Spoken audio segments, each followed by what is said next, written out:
नमस्कार, खबर दोपहर में आप सभी का स्वागत है। मैं हूं आपके साथ सृष्टि शुक्ला। बुलेटिन की शुरुआत करते हैं बड़ी खबर के साथ। पंचकुला से बड़ी खबर आपको बताते हैं। भीम पुरस्कार वितरण समारोह का आयोजन, 52 खिलाड़ियों को किया गया सम्मानित। राज्यपाल बंडारू दत्तात्रेय ने किया है सम्मानित। खेल मंत्री संदीप सिंह कार्यक्रम में मौजूद रहे।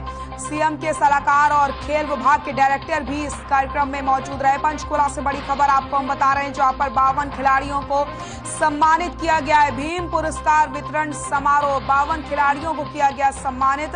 राज्यपाल बंडारू दत्तात्रेय ने सम्मानित किया है। खेल मंत्री संदीप सिंह भी इस मौके पर मौजूद रहे।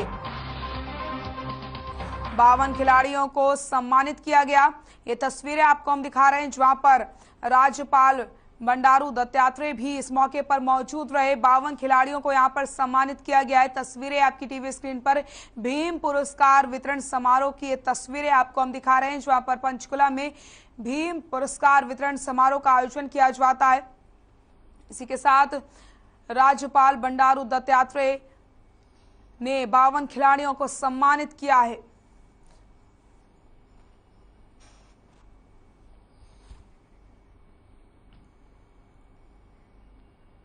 दो राज्यों की 3 लोकसभा सीटों और 4 राज्यों की 7 विधानसभा सीटों पर आज उपचुनाव हो रहा है, जिसके लिए सुबह 7 बजे से वोटिंग शुरू हो गई है। इन सभी सीटों के नतीजे 26 जून को घोषित किए जाएंगे। आपको बता दें, लोकसभा सीटों में यूपी की आजमगढ़, रामपुर और पंजाब की संगरूर सीट शामिल है। इसके अलावा दिल्ली की राजेंद्र नगर, झारखंड की मांडर, आंध्र प्रदेश की आत्मकुर और त्रिपुरा की अगरतला टाउन, बोरदोवाली, सूरमा और जबरानगंज विधानसभा सीट पर आज वोट डाले जा रहे हैं। मतदान को लेकर चुनाव आयोग की तरफ से सुरक्षा के कड़े इंतजाम किए गए हैं।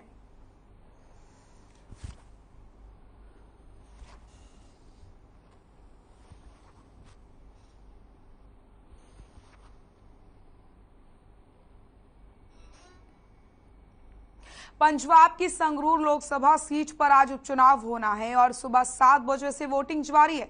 वहीं मतदान केंद्रों पर प्रशासन ने सुरक्षा के पुख्ता इंतजाम किए हैं। वहीं यहाँ प्रत्याशी गुरमेल सिंह ने अपनी पार्टी की तारीफ करते हुए कहा कि इस बार संगरूर के लोग एक बार फिर से आम आदमी पार्टी को भारी बहुमत से जिताएंगे।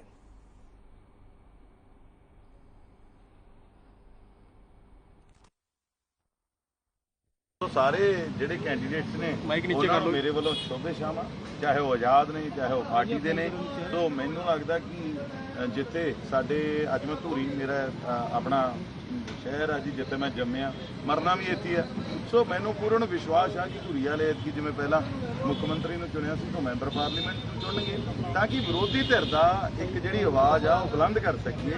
क्योंकि सत्ताधारी धिर ਜਿਹੜੇ ਵਾਅਦਿਆਂ ਤੋਂ ਮੁਨਕਰ ਹੋ ਰਹੀ ਆ, ਉਹ ਅੱਜ ਜੇ ਉਹ ਮੈਨੂੰ ਜਿਤਾਉਂਦੇ ਨੇ ਲੋਕ, ਤਾਂ ਮੈਨੂੰ ਲੱਗਦਾ ਕਿ ਇਹ ਬਹੁਤ ਲਾਹੇਵੰਦ ਹੋਊਗਾ। ਕਿਉਂਕਿ ਕੰਪੀਟੀਸ਼ਨ ਦੇ ਤੌਰ ਤੇ ਅਸੀਂ ਉਹਨਾਂ ਨੂੰ ਹਰੇਕ ਜਗ੍ਹਾ ਦੇ ਉੱਤੇ ਚੈਲੰਜ ਕਰਕੇ ਜਿਹੜੇ ਲੋਕਾਂ ਨਾਲ ਵਾਅਦੇ ਉਹਨਾਂ ਨੇ ਕਰੇ ਹੋਏ ਨੇ ਉਹਨਾਂ ਨੂੰ ਪੂਰਾ ਕਰਵਾਉਣ ਦੇ ਲਈ ਮੈਂ ਲੋਕਾਂ ਦੀ ਆਵਾਜ਼ ਬਣਾ। ਦੇਖੋ, ਸੰਗਰੂਰ ਦੇ ਲੋਕ ਸਾਡੇ ਤੇ ਵਿਸ਼ਵਾਸ ਜਿਤਾਉਣਗੇ। 3 ਕਾਲ ਦੇ ਵਿੱਚ ਆਮ ਆਦਮੀ ਪਾਰਟੀ ਨੇ ਬਹੁਤ ਵੱਡਾ ਕੰਮ ਕੀਤਾ। ਜਿਹੜੇ ਕਰਪਸ਼ਨ ਤੇ ਕਾਰਵਾਈ ਹੋਈ ਹੈ ਜੀ, ਜਿਹੜੇ ਭ੍ਰਸ਼ਟ ਲੀਡਰ ਸੀ ਉਹ ਅੰਦਰ ਗਏ ਸੀ, ਭ੍ਰਸ਼ਟ ਅਧਿਕਾਰੀ ਅੰਦਰ ਗਏ, ਤਕਰੀਬਨ 45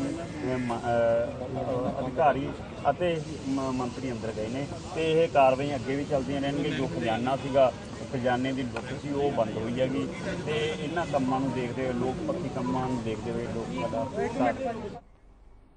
खबर चंडीगढ़ से, जहां 46 नगर निकायों की मतगणना का कार्य संपन्न हुआ है। वहीं प्रदेश में सफेदों को छोड़कर मॉडल कोड ऑफ कंडक्ट खत्म हुआ। जानकारी के मुताबिक सफेदों के वार्ड नंबर 8 की ईवीएम का डिस्प्ले खराब हुआ, जिसके चलते ईवीएम मशीनों में दर्ज वोटों की गणना नहीं हो पाई। वहीं 24 जून को सफेदों में सुबह 7 बजे से शाम 6 बजे तक दोबारा मतदान कराया जाएगा।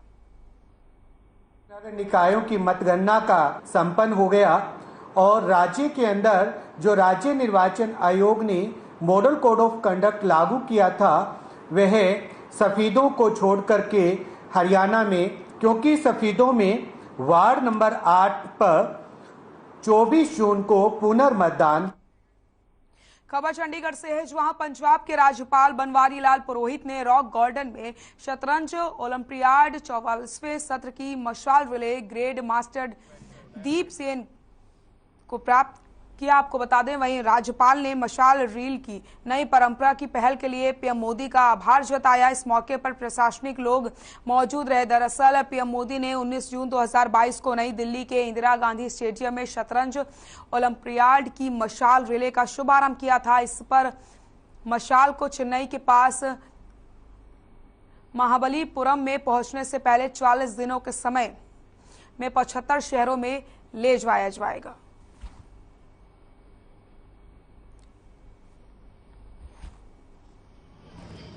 नंबर 3 और नंबर 4 के बीच में सारे स्टेट्स हैं जहाँ पे चेस का उतना मतलब इन्फॉर्मेशन नहीं है लोगों के पास, या फिर उतना पॉपुलर नहीं है लोग खेलते नहीं है। तो वहाँ पे जब ये ट्रैवल करेगी, लोगों की मैसेज पहुँचेगा, तो आई थिंक बहुत सारे लोग इसमें इंटरेस्टेड भी होंगे और बहुत सारे बच्चों को इसमें पार्टिसिपेट करने का मौका भी मिलेगा। वर्ल्ड पे भारत का परिप्रेक्ष्य चेस में कहाँ खड़ा है भारत? देखिए, इंडिया तो अभी बहुत अच्छे पोजीशन पे है, और जो भी अपकमिंग प्लेयर्स हैं जैसे प्रज्ञानंदा हो गया या फिर अर्जुन नेरेकेसी, विदित गुजराती, इनके साथ मेरे हिसाब से हमारा फ्यूचर बहुत ही सिक्योर्ड है, हम बहुत ही आगे जाने वाले हैं। 189 countries are participating in this chess Olympiad. खबर चंडीगढ़ से, जहां कृषि एवं किसान कल्याण मंत्री जेपी दलाल ने हरियाणा राज्य बागवानी विकास एजेंसी के तहत एकीकृत बागवानी विकास मिशन की जनरल बॉडी मीटिंग की अध्यक्षता की है। इस दौरान उन्होंने अधिकारियों को निर्देश देते हुए कहा कि ड्रैगन फल, खजूर फल और मशरूम को बढ़ावा देने के लिए लक्ष्य निर्धारित करके योजना तैयार की जाए और किसानों को किफायती और गुणवत्तापूर्वक बीज मुहैया करवाने के लिए नई प्रणाली विकसित की जाए, जिससे कि किसानों को अच्छे और किफायती बीज उपज के लिए मुहैया करवाए जा सके। वहीं बागवानी विभाग की ओर से एक विशेष टीम का गठन किया जाएगा जो युवाओं को ड्रैगन, खजूर और मशरूम की खेती के लिए प्रेरित करने के साथ साथ प्रशिक्षण दिलवाने का भी काम करेगी।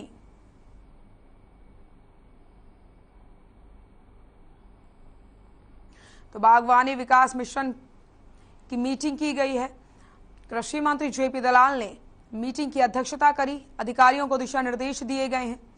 ड्रैगन फल, खजूर और मशरूम की बढ़ावा दिया जाए, ऐसी योजना तैयार की जाए, लोगों को यहां पर जागरूक किया जाए, लोगों को जानकारी दी जाए कि किस तरीके से खेती की जा सकती है और यहां पर अच्छी गुणवत्ता के बीज भी किसानों को मुहैया करवाए जाएं। इसके भी निर्देश कृषि मंत्री जेपी दलाल की तरफ से दिए गए हैं।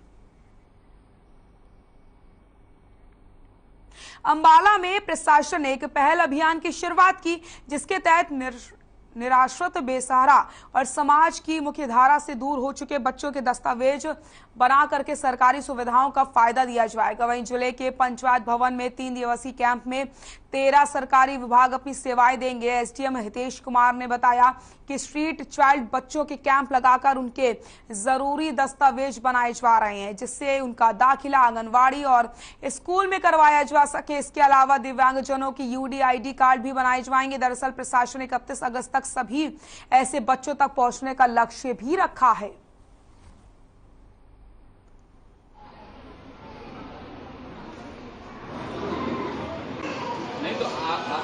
एक ये सुप्रीम कोर्ट की गाइडलाइंस थी, जिसके तहत के स्ट्रीट चिल्ड्रंस हैं उनको मेन स्ट्रीम में लाने के लिए उनके लिए जो बेसिक प्रूफ्स हैं, जैसे आधार कार्ड हो गए, उनका स्कूल में एडमिशन हो गया, आंगनवाड़ी में एडमिशन हो गया या बर्थ सर्टिफिकेट तक लगभग जो है 300 बच्चों का जो है ऑनलाइन जो है उनके पर्टिकुलर मंगवाकर ऑनलाइन उसको डाटा को अपलोड करके उनको जो है भिजवा चुके हैं ऑलरेडी। जो है ये कल चुके। कैथल में संगीन मामला सामने आया है, जहां पुलिस पर गंभीर आरोप लगे हैं। मामला जिले के सीस मोड़ का है, जहां बीते दिनों हुई भीम नाम के ग्रामीण की खेत में निर्मम हत्या को लेकर गांव के लोग झुला लघु सचिवालय पहुंचे। मामले में ग्रामीणों का आरोप है कि मृतक को 5 आरोपियों ने मारा है, लेकिन पुलिस ने अभी तक केवल 1 आरोपी को गिरफ्तार किया है। वहीं एसएचओ ने बताया कि मारने वाले केवल एक ही व्यक्ति है, जिससे ग्रामीणों ने एसएचओ पर मिलीभगत के आरोप लगाए और जिम्मेदार पुलिस अधिकारी के खिलाफ कार्रवाई करने की मांग की है। वहीं डीएसपी सज्जन सिंह ने बताया कि अभी मामले की इन्वेस्टिगेशन चल रही है। जांच में जो भी तथ्य सामने आएंगे उसके मुताबिक बाकी आरोपियों के खिलाफ भी कानूनी कार्रवाई की जाएगी।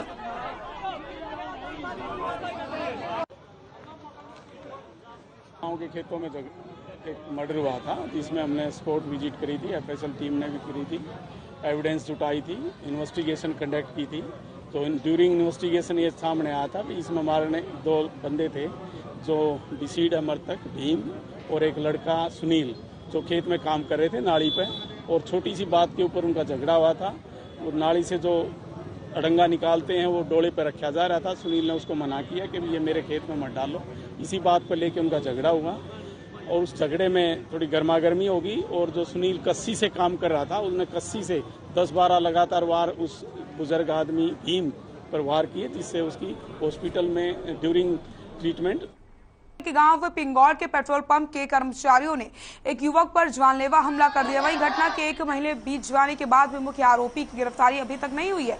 आरोपी की गिरफ्तारी नहीं होने से नाराज ग्रामीणों ने पुलिस प्रशासन के खिलाफ नाराजगी जाहिर की और पंचायत करके फैसला लिया है कि अगर आरोपी की जल्द गिरफ्तारी नहीं होती है तो वो कोई बड़ा फैसला ले सकते हैं, जिसकी जिम्मेदारी खुद जिला प्रशासन की होगी।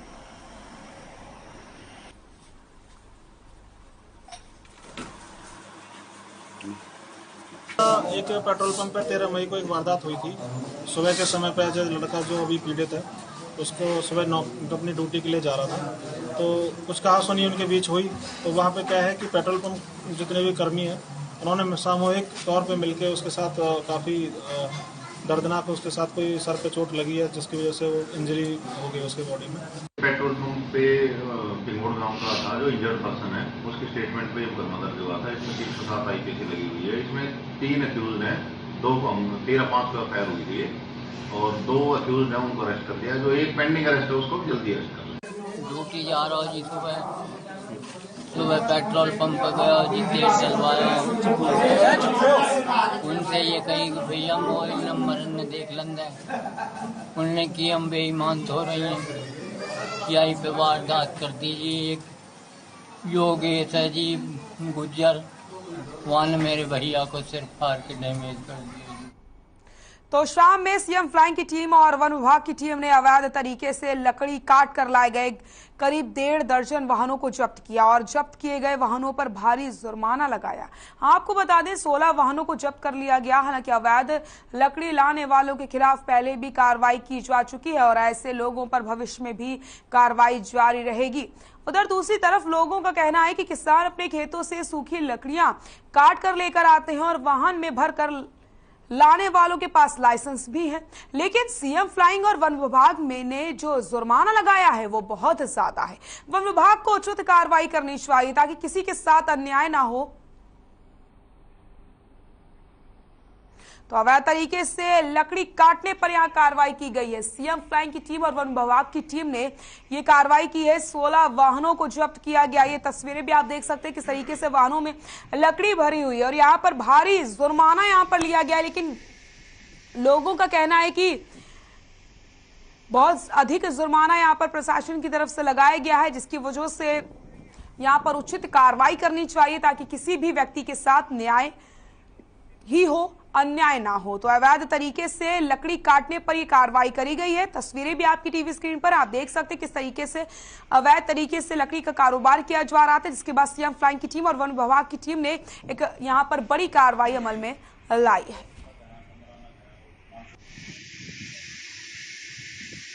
खराब लकड़ी है, कोई पपलर है, सफेदा है, ये तो अलाउड है, आनी चाहिए। बाकी कोई एक आधा साधन लकड़ी का भी रहा था, इसलिए पकड़ी गई। जमींदार कोई अपने दाने खातर लिया हुआ काट के, कोई खाद सही है, कोई मतलब बीज सही है, बिजाई हो रही है। जमींदार लकड़ी आती है, जो अवैध लकड़ी कोई भी ले, इसमें जो जड़ाऊ लकड़ी है ना, शमशान घाट की लकड़ी आती है और सभी लाइसेंस ले रखे हैं इनके लकड़ी के लिए, चीरण के लकड़ी की सूखी लकड़ी आती है बिल्कुल। ये भी इसको तैयारी कर लो तो कुछ कर लो। जमींदार के भी जो 8 लाख है ना, लकड़ी पड़ जाए गिर जाए वही आती है। हमारे कोई कीमती लकड़ी नहीं आती है, जड़ाऊ लकड़ी आती है। ये सीएम फ्लाइंग और वन विभाग की संयुक्त टीम ने जो अवैध लकड़ी थी इनको यहाँ सामने पकड़ा है और इन पर कानूनी कार्रवाई की जाएगी। तो कितने करीब गाड़ी यहाँ पर पकड़ी गई? गाड़ी कितनी होगी भाई? 16 गाड़ियाँ पकड़ी गई। जो जुर्माना है जो उसमें बनता है ना, वो कानून प्रक्रिया के तहत वो जुर्माना दिया। फरीदाबाद में पुलिस ने कई मामलों में जब्त 82 किलो नशीले और मादक पदार्थों को पुलिस आयुक्त की देखरेख में नष्ट किया गया। पुलिस ने 69 मुकदमों में बरामद मादक पदार्थों को अपनी देखरेख में फोटोग्राफी करवा करके सुरक्षित तरीके से नष्ट किया, जिसमें 74 किलो 103 ग्राम गांजा, 82 किलो 786 ग्राम स्मैक, 377 नशीले इंजेक्शंस और 7 किलो 452 ग्राम चूरा पोस्ट शामिल है। वहीं ड्रग डिस्पोजल कमेटी के चेयरमैन पुलिस आयुक्त विकास अरोड़ा की माने तो मादक पदार्थों को नष्ट करने में मालखाने में जगह खाली हो सकेगी, जिससे मालखाने में भंडारण की व्यवस्था को सुव्यवस्थित किया जा सकेगा।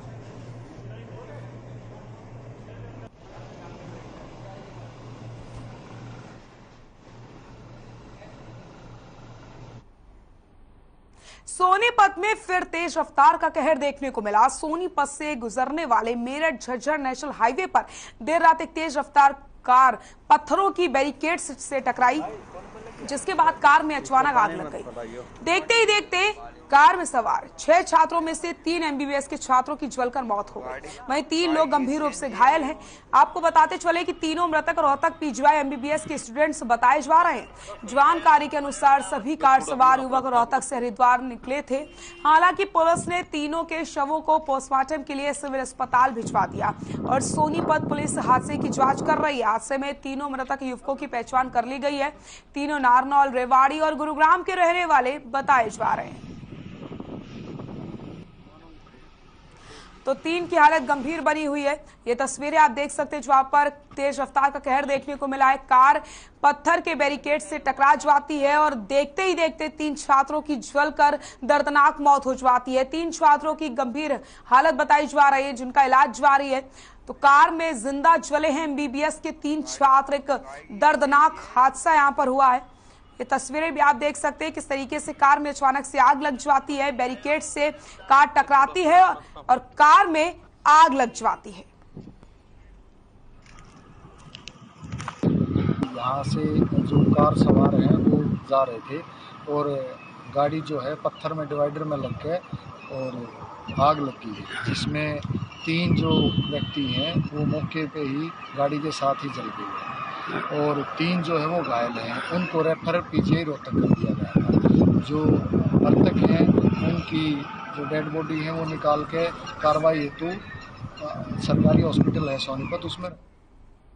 रेवाड़ी में एक दुकान में आग का तांडव देखने को मिला है। मामला शहर थाना क्षेत्र का बताया जा रहा है, जहां एक फोटोग्राफर की दुकान में अचानक आग लग जाती है। वहीं आग की लपटें उठती देख करके आसपास पड़ोस के दुकानदारों ने आग बुझाने की कोशिश की, लेकिन आग पर काबू नहीं पाया गया। वहीं सूचना के बावजूद दमकल की गाड़ी आधा घंटे की देरी से पहुंची।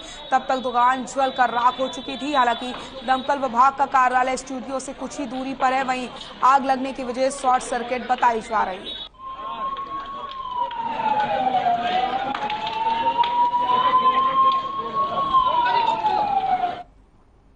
देश में एक दिन में 13,313 कोरोना के केस सामने आए और कोरोना के चलते 38 लोगों की मौत हो गई, जबकि 10,972 लोग कोरोना से ठीक हुए। जिसके बाद आपको बता दें कि कोरोना का जो रिकवरी रेट है वो 98.60% पहुंच गया। बात करें कोरोना के एक्टिव केसों की तो देश में फिलहाल कोरोना के 83,990 केस एक्टिव बताए जा रहे हैं और अब तक देश में कोरोना से 5,24,941 लोगों की मौत हो चुकी है। कोरोना ने एक बार फिर से रफ्तार पकड़ी है।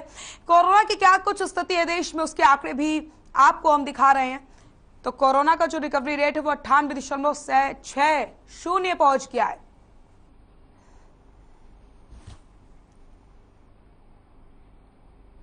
हरियाणा में एक दिन में कोरोना के 527 मामले सामने आते हैं। वहीं प्रदेश में कोरोना के चलते एक शख्स की मौत हो गई है। 699 लोगों ने कोरोना को मात दी है, जिसके चलते कोरोना का जो रिकवरी रेट है वो 98.66% पहुंच गया है। वहीं पिछले 24 घंटे में अकेले गुरुग्राम में 278 नए पॉजिटिव केस मिले, जबकि फरीदाबाद में 57 नए संक्रमित मिले। इसके अलावा हिसार में 24 और पंचकुला में 41 नए केस मिले। वहीं रोहतक में 9 तो पानीपत में 15 केस मिले। अगर बात की जाए प्रदेश में एक्टिव केसों की तो फिलहाल प्रदेश में कोरोना के 2,861 केस एक्टिव हैं। फरीदाबाद में 57, हिसार में 24 केस मिले, पंचकुला में 41, रोहतक में 9 केस सामने आए। खबर दोपहर में फिलहाल के लिए इतना ही। देखते रहिए हर खबर। नमस्कार।